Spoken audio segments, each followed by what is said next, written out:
ಸಂಹಾರಿಣಿ ಅಂದರೆ ಒಂದು ಮಹಿಳಾ ಪ್ರಧಾನ ಚಿತ್ರ ನಾನು ಮಾಡ್ತಾ ಇದ್ದೀನಿ. ಆ್ಯಂಡ್ ಈ ಚಿತ್ರ ಒಂದು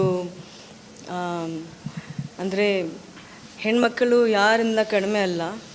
ನೀವು ಹೆಣ್ಮಕ್ಳನ್ನ ಗೌರವಿಸಿದ್ರೆ ನಿಜವಾಗ್ಲೂ ಅವ್ರು ನಿಮಗೋಸ್ಕರ ಜೀವನನೂ ಕೊಟ್ಬಿಡ್ತಾರೆ.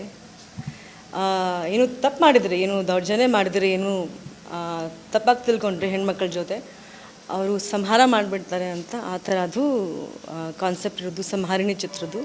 ಸೊ ನನ್ನ ಪಾತ್ರದ ಹೆಸರು ಇದರಲ್ಲಿ ಭವಾನಿ.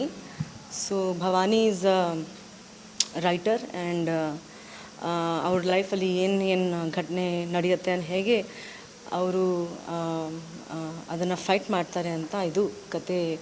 ಈ ಕ್ಯಾರೆಕ್ಟರ್ಗೆ ಪ್ರಪಂಚದ ಪ್ರತಿ ಹೆಣ್ಮಕ್ಳು ರಿಲೇಟ್ ಆಗ್ತಾರೆ ಅಂತ 100%. ಯಾಕೆಂದರೆ ಈ ಪಾತ್ರಕ್ಕೆ ಎಲ್ಲ ಹೆಣ್ಮಕ್ಳು ಯೋಚನೆ ಮಾಡ್ತಾರೆ ಸಿನಿಮಾ ನೋಡಿದಾಗ. ನಾವು ಹಿಂಗೆ ಯೋಚನೆ ಮಾಡ್ತೀವಿ ಅಲ್ವಾ.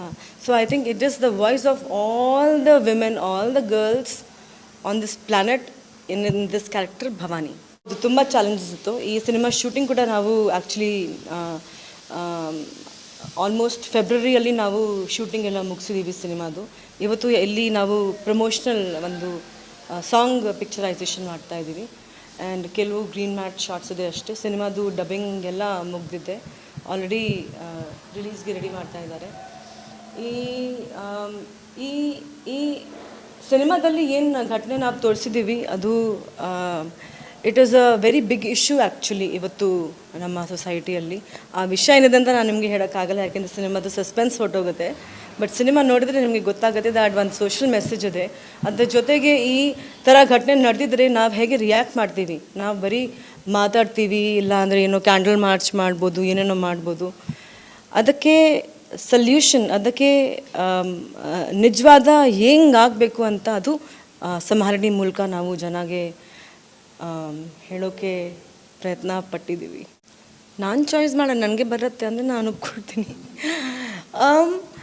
ನಾನು ಸ್ಟಾರ್ಟಿಂಗಿಂದನೇ ಮುಂಗಾರು ಮಳೆ ಮಾಡೋದಾದಮೇಲೆ ಕೂಡ ನಾನು ಐ ಥಿಂಕ್ ಸುಮಾರು ವರ್ಷದಿಂದ I have taken lot of risks. ನಾನು ಕತೆ ಕೇಳ್ಕೊಂಡು ಯಾವತ್ತೂ ಸಿನಿಮಾ ಒಪ್ಕೊಂಡಿದ್ದೀನಿ. ಸಿನಿಮಾ ಚೆನ್ನಾಗಿ ಹೋಗಿದೆ ಹೋಗಿಲ್ಲ ಅಂತ that is not my problem. But ನಾನು ಯಾವತ್ತೂ ಎಕ್ಸ್ಪೆರಿಮೆಂಟ್ ಮಾಡ್ತೀನಿ. ನನಗೆ ಇಷ್ಟ, ನನಗೆ ಚಾಲೆಂಜಸ್ ಇಷ್ಟ ತುಂಬ ಜೀವನದಲ್ಲಿ. ಒಂದೇ ಥರದ್ದು ಕ್ಯಾರೆಕ್ಟರ್ಸ್ ಮಾಡಿ ಮಾಡಿ ಮಾಡಿ ಬೇಜಾರಾಗುತ್ತೆ. ಐ ಥಿಂಕ್ ಸಂಹಾರಿಣಿದಲ್ಲಿ ಏನು ಪಾತ್ರ ಇದೆ ನಂದು, ನಾನು ಇಲ್ಲಿ ತನಕ ಆಲ್ಮೋಸ್ಟ್ 48-49 ಸಿನಿಮಾ ಮುಗಿಸಿದ್ದೀನಿ. ಯಾವುದೋ ಚಿತ್ರದಲ್ಲಿ ನಾನು ಸಂಹಾರಿಣಿ ಚಿತ್ರದಲ್ಲಿರೋ ಪಾತ್ರ ನಾನು ಮಾಡಿಲ್ಲ. So it's a very challenging. ಯಾಕೆಂದರೆ ಶೂಟಿಂಗ್ ಮಾಡಿದಾಗ ಕೂಡ it was emotionally, physically very draining. ತುಂಬಾ ಎಫರ್ಟ್ಸ್ ಹಾಕಿದ್ದೀವಿ ಈ ಸಿನಿಮಾದಲ್ಲಿ. ಪ್ರತಿಯೊಂದು ಸೀನ್ ಆಗಲಿ, ಪ್ರತಿಯೊಂದು ಡೈಲಾಗ್, ಪರ್ಫಾರ್ಮೆನ್ಸ್, ಆಮೇಲೆ ಒಂದೇ ಲೊಕೇಶನಲ್ಲಿ ನಾವು ಮೂಡಗಿರಿಯಲ್ಲಿ ನಾವು ಚಿತ್ರೀಕರಣ ಮಾಡಿದ್ದೀವಿ. ಸೊ ತುಂಬ ಇಟ್ ವಾಸ್ ವೆರಿ ಡಿಫಿಕಲ್ಟ್ ಅಂತ ಹೇಳ್ಬೋದು. Yeah, it's a thriller. Yes, it's a thriller with ತುಂಬ ಥ್ರಿಲ್ಲರ್ ಜೊತೆಗೆ ಸೆಂಟಿಮೆಂಟ್ಸು ಇದೆ ಸಿನಿಮಾದಲ್ಲಿ. ಫ್ರೆಂಡ್ಶಿಪ್ ಬಗ್ಗೆ ಆಗಲಿ, ಆಮೇಲೆ ಒಂದು ರಿಲೇಷನ್ಶಿಪ್ಸ್ ಬಗ್ಗೆ ಆಗಲಿ. ಗ್ಯಾಪ್ ನನಗೆ ಒಂದು ಅರ್ಥ ಆಗಲ್ಲ ನೋಡಿ, ನಾನು ಗ್ಯಾಪ್ ತೊಗೊಂಡಿಲ್ಲ. ಓಕೆ, ಇನ್ ಬಿಟ್ವೀನ್ ನಾನು ಫೆಬ್ರವರಿಯಲ್ಲಿ ಚಿತ್ರದ ಶೂಟಿಂಗ್ ಮಾಡಿದ್ದೀನಿ. ಇನ್ ಬಿಟ್ವೀನ್ ನಾನು ತೆಲುಗು ಸಿನಿಮಾ ಒಂದು ಶೂಟಿಂಗ್ ಮಾಡಿದ್ದೀನಿ. ನಾನು ಯಾರಿಗೂ ಹೇಳಿಲ್ಲ. ಸೊ ನೀವು ಅಂದ್ಕೊಳ್ತಿರೋ ಓಕೆ ಬ್ರೇಕ್ ತೊಗೊಂಡ್ಬಿಟ್ಟಿದ್ದಾರೆ, ಕಮ್ ಬ್ಯಾಕ್ ಮಾಡ್ತಾ ಇದ್ದಾರೆ, ಆ ಥರ ಏನಿಲ್ಲ. ಐ ಥಿಂಕ್ ಎಲ್ಲರ ಲೈಫಲ್ಲಿ ಒಂದು ಸಮಯ ಬರುತ್ತೆ that you just want to talk about your work ಅಷ್ಟೇ. ಈಗ I am an actor, I want my movie to talk ಅಷ್ಟೇ. And in between even my mother's health was not good.